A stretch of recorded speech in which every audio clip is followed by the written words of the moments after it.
Hey guys, I'm Benjamin Balderson, and today we're going to talk about runes.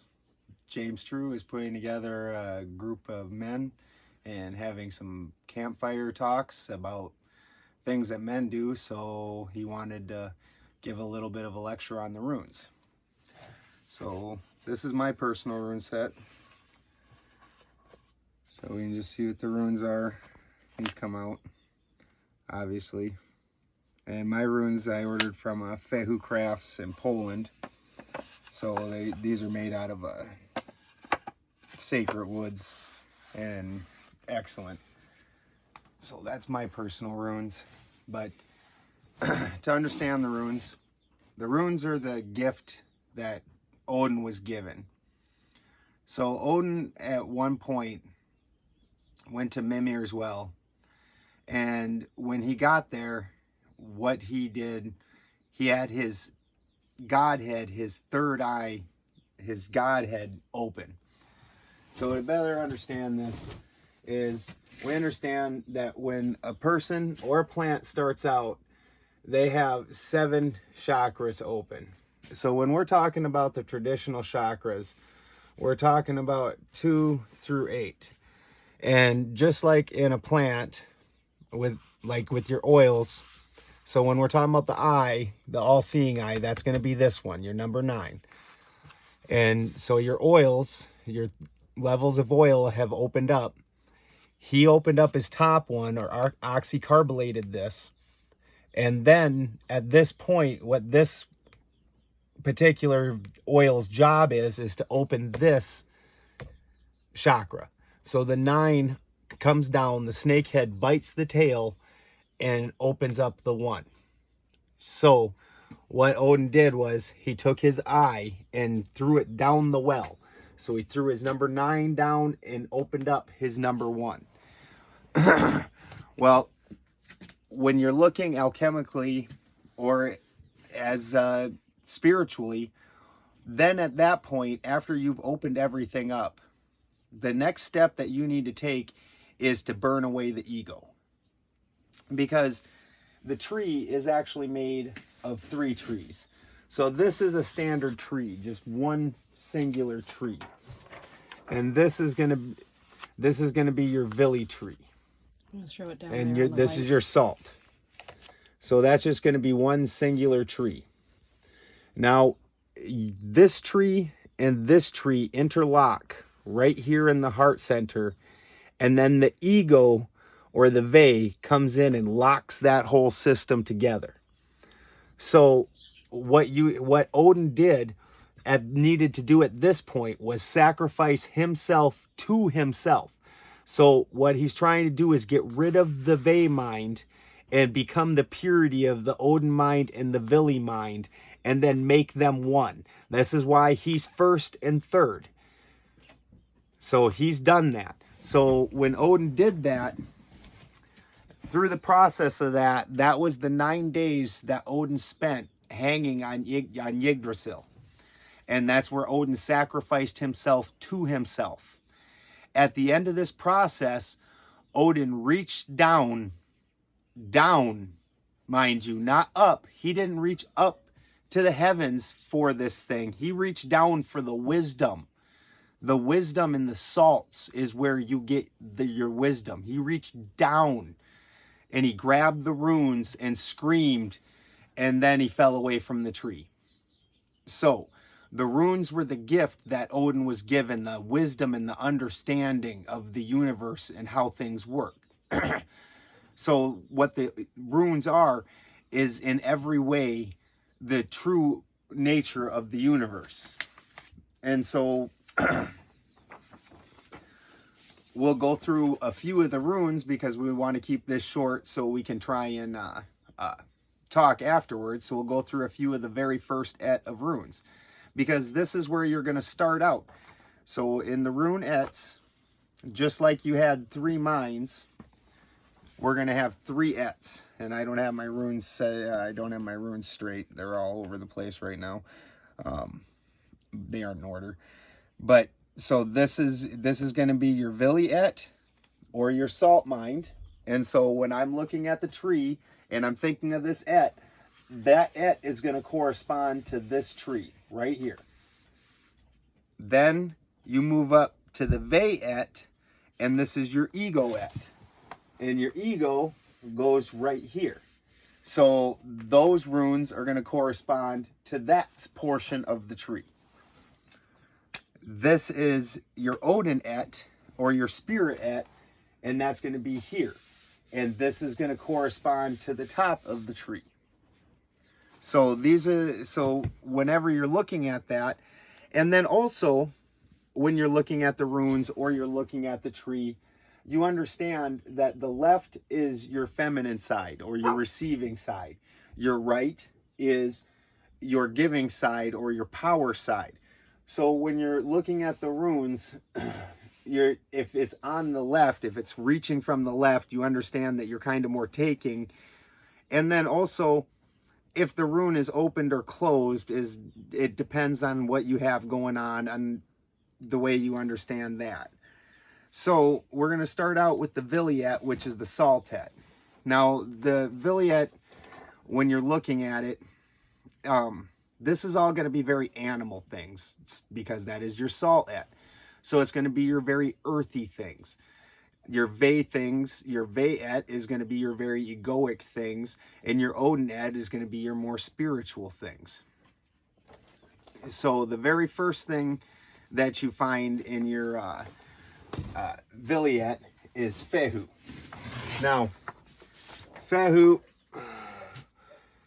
creates the tail that is the snake, because the neat thing about the neat thing about the runes is when this fills in everything, the Othala is, or the very top Odin rune is gonna leave a snake head here, and then you're gonna have the fehu leaving the tail hanging down here with the dot that fills in the eye right there.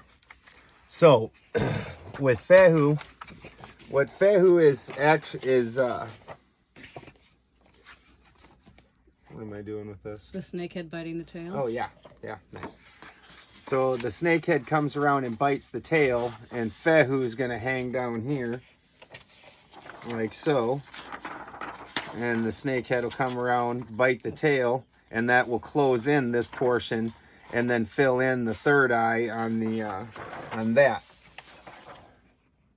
Thank you, baby. Very nice.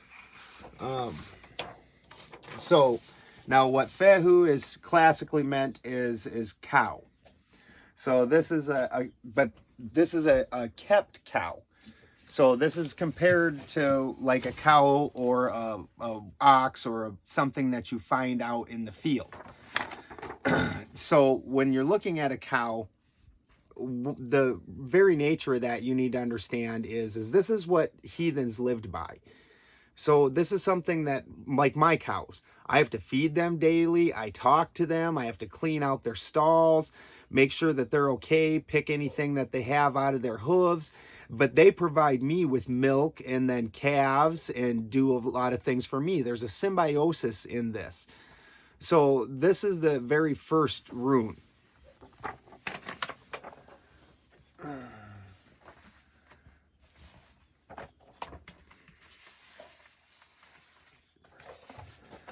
Then we move on to Urus, which there's a number of people that think that Urus might possibly be the first rune because that's a wild ox, which one would assume that you had a wild ox before you had a kept ox. But in the order of stability, actually, this is moving up, so the most stable thing is at the bottom. There's a number of different arguments, plus the fehu makes the tail. But this is Urus. What this typically means is the wild ox. You can also associate this with a berry or anything that you find that's of value to you, but you didn't really earn it. Like you stumbled upon this. It's something out in nature. You didn't have to take care of it. There's no symbiosis with it. Can you do that again because we can't see it, or I'll offset it a little bit? Just there you go. So, and this is going to be Urus. So this kind of fills in the outside layers of that. Yeah.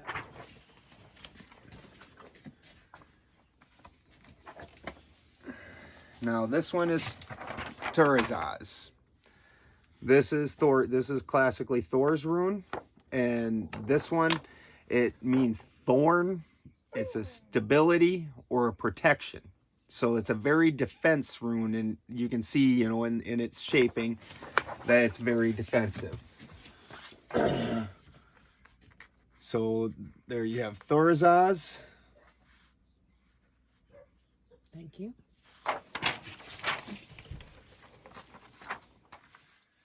Now this one looks very similar to Fehu, but as you can see, with Fehu it's up, and with Ansus it's down.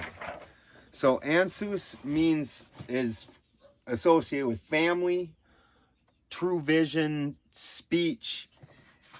So in this portion, you're looking at like a family of being more the head of a family. You've kind of moved up in this.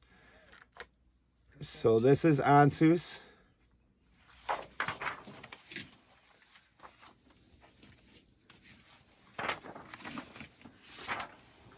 And this one's Rido. So this represents a journey. Now, here's Rido. So this is going to be your means of travel, transport, things like that. So in all ways, as you can see, as we're building up through here, and you're gonna here you've got animals that you need to gather and collect.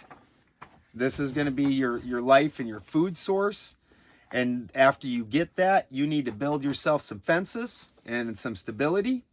Now that you've got yourself a home and some stability and you've provided food, now you can start looking at a vision of a family. And you're able to go out, travel, do things. Here is Kanaz. Offset. There we go. And this is a vision or inspiration.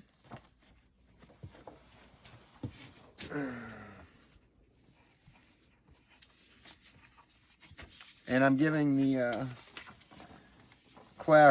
more classic interpretations. We're not getting into my personal interpretations yet. This one is Gebo, which is gifts or a sacrifice, although I'm throwing a little of that flavor in there. Okay. And this is after you've done all these things. Now you are starting to get some gifts. You've got, and somehow Wunjo's not in there. That's right. I gotta get Wunjo out. Now that you've gotten all these things, and you've put in this effort and all of this work, and you've built a family, you've built a home, you've made defense for the home, you've taken and provided food, you've gotten the inspiration to do all these things. Well, now you're getting the gifts of that. The things that you have put in are starting to give back. And now you also, at the same time, that's where you also need to sacrifice. Because as I reap the harvest of what I've done, I also need to sacrifice the percentages of seed and of good things in order to put that back to the land and sacrifice my time and my effort and all the other things to rebuild. So next year I'm going to have this again. And this is the only aett that you're going to find this particular thing on. And this is a very important thing, because everything that we've just talked about includes very salty, salt of the earth. I did this with my body, with my hands, with my loins. No matter what, I had to physically touch and reach and work. And only at the end of that aett, not saying that other aetts aren't important and you don't get very, very excellent things, but only at the end of this aett, when you do those things, do you get joy. Wunjo only happens at the end of your salt aett. If you do not go out and take responsibility for yourself and take your own land and make your own home and make it yours and become master of it and build your own, you do not get joy. You may get a lot of things, but we can all imagine the rich person who owns everything, who has the life that almost every one of us has dreamed of having and thought, how is that guy such a miserable son of a bitch? Because that guy never did none of these things. He skipped the aett. He didn't ever put in the work. And so only with the Wunjo do we have the joy or the fun. Now, like I said, that's your aett and your very earthy aett. As we move on through, we'll go ahead and do this again. And since I don't have to necessarily include all of the story, as I did at the beginning here, we might go through the other two aetts or maybe throw in some other stories. We'll see what James thinks. But the next aett is going to be your ego aett. So after you have taken and developed all that, and now you have your home and you have a stability and you own your farm, the heathen version of if we had anything that you could compare to a Bible, it would be the Havamal. Now, the Havamal immediately states that it is better to have your own farm, even if it's only just a barn with a couple goats. If you have your own home like this, now it's time to expand. And now ego is going to be what classically the heathens talked about is your reputation, the perceived, your projected self, your ego. This is good. This is the next aett that we move up to. So when you start out as a young human, this is where you always go. And we all know that until you're about 20, the only thing you're worried about is food. and then after that, the next thing their kids are worried about is making babies. So this is just the way life works. And later on, we'll start tying this all together to a more as above, so below, and bringing this to more universal principles. But I think for now, this is a good place to stop and a good start. So thanks, guys.